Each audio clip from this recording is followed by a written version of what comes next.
Así amaneció, siempre cerca de sus oyentes.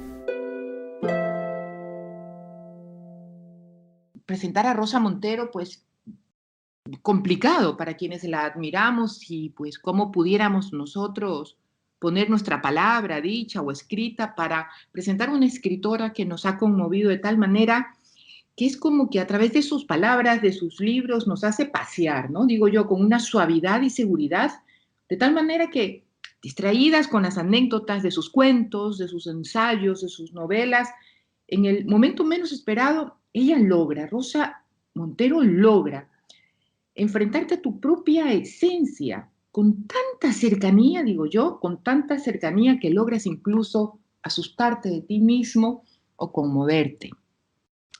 Con esa sensación, que es lo más honesto que tengo en este momento, para Rosa Montero, así la presento, escritora, periodista española, invitada a la Feria del Libro de Guayaquil. Rosa, un gusto, muy buen día y gracias por estar con nosotras. Buenos días, María Josefa, pero qué palabras tan preciosas, te las agradezco de corazón, me has conmovido. Muchas, muchas gracias, de verdad.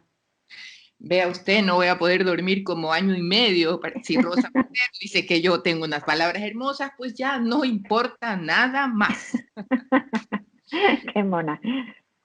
Rosa, y esa sensación de ir como identificando y ser atrapada con una fantasía elegante, sobria, tan sencilla que se impone. El último artículo, que también fue muy conmovedor y quisiera, si le parece, hablar de ese, es por el primer año del 2020, cuando hace referencia a que la vida vuela. Es de leerlo una y otra vez, ¿no? En cosas tan sencillas como decir, si yo supiera que iba a envejecer tan rápido, pues no hubiera hecho muchas cosas. Y sobre todo, quererse un poquito más y no sentirse fea a los 18 años Exacto. cuando era la más guapa. Y entonces nos reímos las mujeres y decimos, wow, no somos las únicas de tener esa sensación. Claro, sí, somos muy inseguras, toda la sociedad nos pone el acento en eso, que es ridículo, vamos, en un ideal de belleza absolutamente inalcanzable, imposible, entonces, pues, es típico, ¿no? De hecho, hay estudios muy interesantes que muestran que tengo una memoria de pez, ¿sabes? O sea, que lo mismo doy los datos un poco erróneos, pero hice un artículo sobre eso hace algunos meses. Demuestran que las mujeres alcanzamos nuestra sensación de autoseguridad muy tardíamente, como a los 40 años o algo así, mientras que los hombres lo alcanzan mucho antes, a los 25 o algo así. Pero lo interesante es que a partir de los 40 nuestra autoestima va en aumento y la de los hombres en decadencia. Decadencia. O sea que al final parece ser que les ganamos por goleada. Estoy hablando de generalizaciones, por supuesto. Son estudios serios hechos de psicología social, pero hablo de generalizaciones. No quiere decir, obviamente, que todo el mundo sea así. Pero al parecer hay una mayoría que es así. Bueno, y también se nos despierta una inquietud. Rosa ha sido periodista es periodista y entre esas cosas ha entrevistado. ¿Cómo se siente ahora de haber tenido pues entrevistas muy sonadas, a ser entrevistadas en todas las partes del mundo? Y básicamente ahora que hay una tecnología que permite que Rosa Montero esté en diferentes culturas, en diferentes países. Es que me está pasando desde hace ya mucho, ¿no? Es decir, yo soy periodista, empecé como periodista cuando estaba en primero de carrera, ¿no? Con 18 años y tal. Y llevo siendo periodista y entrevistando, pues, 50 años, que es un horror esto, ¿no? El tiempo pasa, pero llevo publicando novelas y siendo entrevistada 41 años. O sea, que estoy muy acostumbrada, vamos, quiero decir, a que sea así desde hace muchísimo tiempo y es más aburrido, mucho más aburrido que te entrevisten porque te cansas de irte a ti misma, ¿no? Verdaderamente llega un momento en donde no me soporto, sobre todo en las promociones, que repites y repites necesariamente e inevitablemente, pero es mucho más descansado también. Es más aburrido, pero es más descansado. Hacer una entrevista, tú lo sabes bien, y sobre todo las entrevistas que yo hacía, que eran las de llamadas personalidad, que son como muy largas, sobre toda la vida del personaje y tal, pues exigen un trabajo de preparación tremendo, luego pasar las cintas, luego escribirlas, en fin, es un trabajo tremendo. Así que eso yo ya lo he dejado porque ya lo he hecho muchas veces en mi vida y ya no me interesa. ¿Y qué no le aburre a Rosa Montero hablar en una entrevista? Que no me aburre. Cuando en realidad es la pescadilla que se mueve de la cola, es muy paradójico, ¿sabes? Porque haces las entrevistas porque quieres hacer la promoción, necesitas hacer la maldita promoción del libro, porque si no, en este mundo en el que vivimos tan llenísimo de información, es que ni siquiera tus lectores más seguidores se enterarían de que ha salido un libro tuyo, ¿sabes? Porque estamos completamente abarrotados de información, cegados por la información. Así que no tienes más remedio que hacer entrevistas para hacer promoción, ¿no? Porque quieres, naturalmente, y es lícito y es lógico que tu novela se lea, que tu libro se lea. Yo hoy saqué un libro que era Estampas Bostonianas, que era un libro de viajes, en el que intenté probar a ver si se vendía o no, ¿no? Sin hacer promoción y en el contrato puse que no hacía absolutamente nada. La editorial hizo anuncios y tal. Bueno, pues la gente ni se enteró. O sea, mis seguidores más acérrimos que lo hubieran comprado ni se enteraron de que salió. Así que no hay más remedio que hacer promoción.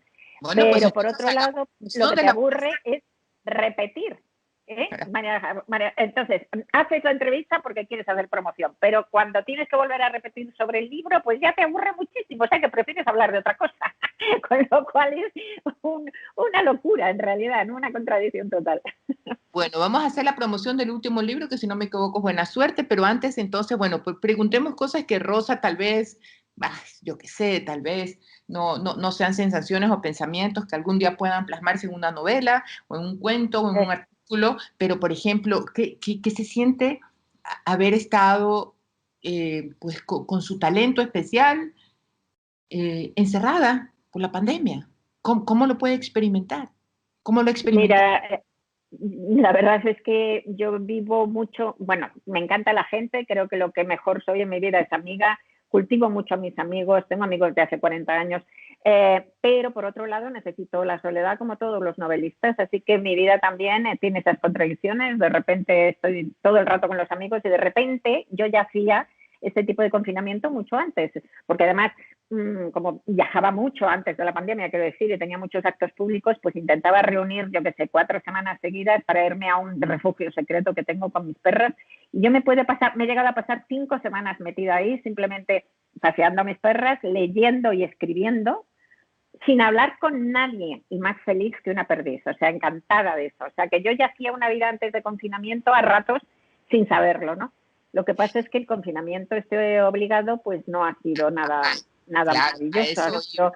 Claro, No eso porque es obligatorio, sino porque entraba hasta tu refugio o tu confinamiento, entraba el dolor del mundo. Y este trauma que estamos viviendo, este sufrimiento tan tremendo, pues está creando un duelo y un shock. Estamos en un shock postraumático todos y es imposible no sentir tristeza, ¿no? En España ha sido durísimo, ha habido todos esos ancianos que se han muerto sin que sus hijos pudieran despedirse de ellos. Es que es tan doloroso y tan aterrador que todo eso va a costar mucho tiempo en sanar, ¿no? Y nos queda aún mucho por sufrir. Así que pues no ha habido ninguna felicidad en encerrarse por eso. ¿La muerte le genera miedo a Rosa Montero? La muerte es una cosa horrible. Quiero decir que es la gran tragedia del ser humano. No creo que me genere miedo a mí sola, sino absolutamente a todo el mundo. Recuerdo que el budismo, entre otras cosas, por ejemplo, se creó cuando el príncipe Gautama, que le había mantenido su padre encerrado en un palacio maravilloso para que no conociera el mal, se escapó y vio que la gente se moría, que envejecía, que tenía enfermedades, y le pareció tan horrible que se creó una religión contra el dolor que supone eso, ¿no? O sea que la muerte es inadmisible, es impensable, es completamente atroz. Venimos a este mundo llenos de deseos y con un yo enorme que lo ocupa todo, ¿no? Y queremos pues vivir eternamente, digamos, y sin embargo en un abrir y cerrar de ojos pues nos morimos, ¿no? Entonces cada uno tiene que encontrar en su vida pues un acuerdo con esa muerte, ¿no? La mayor parte de la gente vive como si fuera inmortal, olvidándose de que son mortales, pero luego hay un puñado de neuróticos como Woody Allen y como yo, que estamos obsesionados por la muerte, no podemos olvidarnos de ella e intentamos pensarla. Yo escribo para llegar a un acuerdo con la muerte, estoy convencida, ¿no? Intentamos llegar eso, a un acuerdo con la muerte. ¿Y cuál es ese acuerdo? Pues aceptarla, verla en el conjunto de la humanidad. Cuanto más sales de ti mismo, más sales de tu muerte. Escribir, por ejemplo, que es salir de ti y entrar en la cabeza de tus personajes, pues te libra de... Mientras escribes eres inmortal, porque cuando sales de ti mismo sales de tu propia muerte que está enroscada en tu barriga, ¿no? Entonces, cuanto más capacidad tengas de verte con los demás, ¿no? De verte en el todo, cuanta más empatía que tengas con los demás, cuanto más te ejercites en esa mirada, ¿no? Empática, cómplice con el resto de los seres humanos, pues realmente digamos que más asumible es morir, aunque sigue siendo una tragedia. Rosa, que ahora sí nos va a tocar hacer la promoción del libro Sí. para que lo compren, porque si no, no lo van a comprar. Así que yo anuncio la parte aburrida y repetitiva para luego volver a un poco más cálido y novedoso, pero hagámoslo porque si no, no se vende el libro. Claro, por supuesto que sí, sí. No, además estoy muy contenta con este libro, verdaderamente se llama La buena suerte, es mi última novela y bueno, la novela es un género de madurez, ¿no? Y yo creo, ahora estoy, yo creo que en la etapa más madura creo que estoy haciendo mis mejores novelas. Y fíjate que yo he estado toda mi vida, hay una anécdota que me encanta, que es de Nabokov, que es para mí mi maestro literario, uno de mis maestros literarios, Vladimir Nabokov. Entonces Nabokov estaba dando clases en Boston en una universidad que se llama Wellesley College, que casualmente yo estuve luego muchos años después dando clase allí también. Y había puesto un examen y en la víspera del examen, una de sus alumnas, una alumna pues de estas muy empollona, que es primera de la clase y tal, pues quería preguntar algo del examen y estaba muy agitada y muy nerviosa y se puso a buscarlo por todo el campus, ¿no? Y por fin, después de varias horas, lo encontró alrededor de un lago que hay allí, cazando mariposas, porque a Nabokov le encantaban cazar mariposas. Y entonces le preguntó sobre el examen y Nabokov contestó: la vida es bella, la vida es triste y esto es todo cuanto hay que saber. Que me parece una contestación maravillosa. Y bueno, yo me he pasado toda mi vida como escritora, toda mi carrera como escritora, como novelista, intentando escribir un libro, una novela que consiga decir eso: la vida es bella, la vida es triste, y que lo diga con esa cualidad tan esencial, tan básica, tan pura, digamos, ¿no? Tan destilada, que no haya que decir nada más, ¿sabes? Llegar al corazón oculto de las cosas, a ese corazón que palpita y que calienta, ¿no? Y que es donde está, parece que se aloja el secreto de la vida, ¿no? Esa sensación que tienes con algunas obras de arte y tal, que te parece que un poquito más allá vas a llegar a entender la vida, ¿no? O vas a llegar a entender la muerte, lo que estábamos hablando antes. Y creo que con esto, con la buena suerte, he llegado más cerca que nunca de eso, ¿no? Entonces, es una novela de misterio.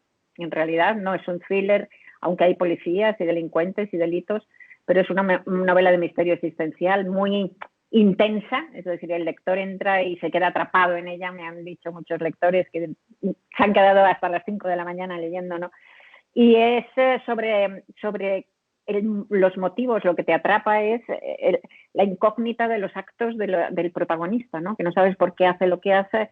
Entonces es como si fuera un cubo de Rubik que al final pues quedan se consigue ver el paisaje completo, ¿no? Y es una novela sobre el bien y el mal, y es una novela sobre la buena y la mala gente, y sobre el amor a las personas y el amor a la vida, y sobre algo que es consolador y que creo firmemente en ello, y es que pese a todo el bien gana el mal. Bueno, pues se me robó la pregunta, porque le iba a preguntar cosas que cuando hablamos de bien y en mal, ¿dónde nos tenemos que poner? ¿Por encima, por debajo, en la mitad, para luchar o ayudar? Hay un personaje de la novela secundario, pero que me gusta mucho, Felipe, que es un antiguo minero, un octogenario, y entonces en un momento determinado le interpela al protagonista, que se llama Pablo, que está protagonizada por un hombre, la novela, Y le dice, bueno, la humanidad no se divide en blancos y negros, en mujeres y hombres, en izquierdas y derechas, se divide, he llegado a la conclusión de que se divide en buena y en mala gente. Y le dice, ¿y tú qué eres? ¿Buena o mala gente? ¿No?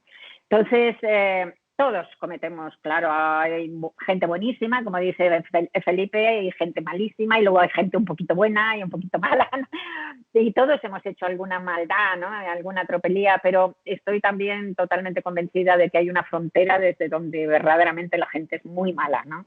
Y es una frontera a partir de la cual pues ya no hay ninguna empatía, son personas que no son capaces de ponerse en el lugar del otro y que utilizan siempre al otro para su provecho, ¿no? Según los expertos, hay al menos un 1% de la humanidad son psicópatas, que son gente malísima y peligrosísima, y luego hay entre un 4 o un 8% de psicopatoides, narcisos, terribles, y son gente muy, muy mala también, ¿no? Y luego el resto de la gente, pues estamos más predispuestos a la bondad, porque yo creo que el ser humano está claramente más predispuesto a la bondad, por eso nos horroriza tanto la noticia del mal, ¿no? Por eso ocupan la primera de los periódicos. Si estuviéramos más en la vertiente del mal, no nos chocaría tanto, ¿no? Pero lo malo es que también hay mucha gente que es muy cobarde, ¿no? Y entonces es cobarde, es acomodaticia, prefieren no tener problemas y dejarse mandar, aunque lo que le manden sea una cosa atroz, ¿no? Y por eso a veces pues las sociedades se suicidan en momentos feroces, ¿no? Como en el nazismo, como los Gémeres Rojos en Camboya, ¿no? O sea que complicado lo del bien y el mal, y conviene saber en dónde estás, sí. Y claro, y conviene tener y desarrollar y ejercitar una mirada que nos enseñe dónde está la línea, porque con facilidad podemos cruzarla, a veces a conciencia, pero a veces sin saberlo. Hay que reconocer también que nos hundimos en el lodo por torpes. Así como hay una carga cobarde alrededor y que sostiene el mal, pues también a veces hay una carga torpe que nos hace resbalar.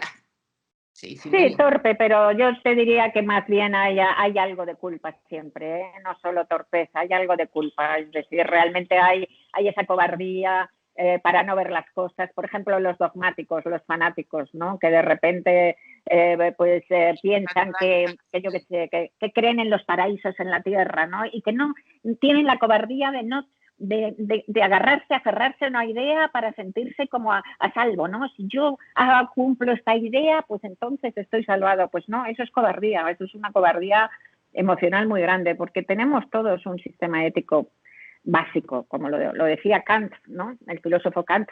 Se admiraba de que en una guerra pues los soldados grandes y fuertes no mataran sistemáticamente a todos los viejos que encontraban, no violaran a todas las mujeres y no les robaran toda la comida, ¿no? A veces pasaba, pero no era lo habitual y además era considerado malo hacer eso, ¿no?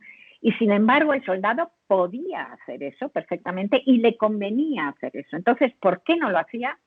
Pues ahí en eso basó Kant su imperativo moral categórico, ¿no? Él decía que venimos al mundo con una escala de valores dentro de nuestra cabeza y dentro de nuestra estructura, ¿no? Una escala moral. Y yo esto lo cambio a lo genético, ¿no? Yo creo que es un recurso genético que siendo colaboradores y empáticos, pues es una manera de supervivencia muy, muy eficiente. Y a mí me sorprende también la humildad de Kant, del pensamiento, cuando Immanuel Kant dice, ante la frustración de no tener esa estructura legal, reglamentaria, para inducir a la persona a ser perfectamente bueno, dice, bueno, a las finales nunca la vamos a tener, por eso el ser humano tiene que aceptar con humildad que no siempre vamos a tener las reglas buenas, pero entonces que nos baste actuar correctamente. Y yo creo Exacto, porque sabemos. ¿No? Hay una lupa porque sabemos, porque tenemos en el interior la conciencia del mal. Esa es la cuestión, y del bien. Entonces, porque sabemos. Por eso te digo que no creo que se sea solo torpe, creo que se es torpe, pero con culpabilidad. Bueno, lo que pasa es que aquí tenemos una cantidad de políticos que no es un tema de que vamos a hablar, pero qué manera de decir, esto es un error de buena fe, no tuve culpa. Ya. La barbaridad, o sea, tenemos como unos abanicos de todos los colores, de cobardía y de mentiras, pero bueno, ese es otro tema y no lo vamos a hablar pues, con Rosa. la verdad que en lo personal, ayer, por ejemplo, me llamaron algunas personas y me decían, María Josefa, vas a entrevistar a Rosa Montero. Yo no sé por qué algunas personas creían que estaba aquí con nosotros. Es que quisiera que me autografíe un libro. Le digo, qué pena. Yo lo tengo autografiado, La loca de la casa con Rosa Montero, que dice en el año 2003, 2004, dice para María Josefa, amiga en Ecuador, este libro que es como un baúl de mago.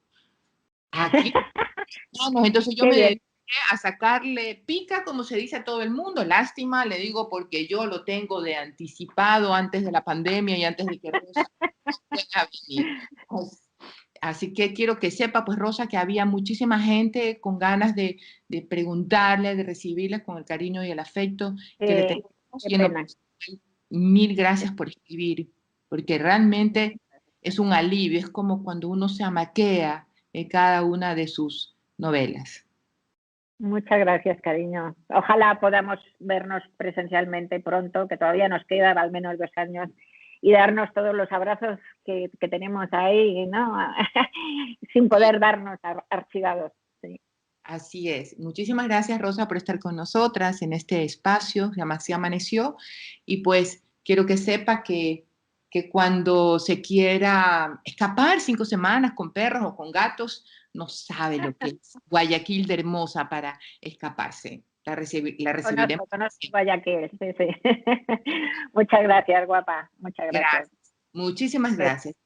Conversado con Rosa Montero, escritora, periodista española, invitada a participar en la Feria del Libro, que a través de la tecnología pues la vamos a tener, como hemos tenido y seguimos teniendo pues, autores de otros países y también los nuestros, que están aportando a esta magia de la lectura que de alguna manera nos hace saborear una eternidad que en el fondo no es nuestra.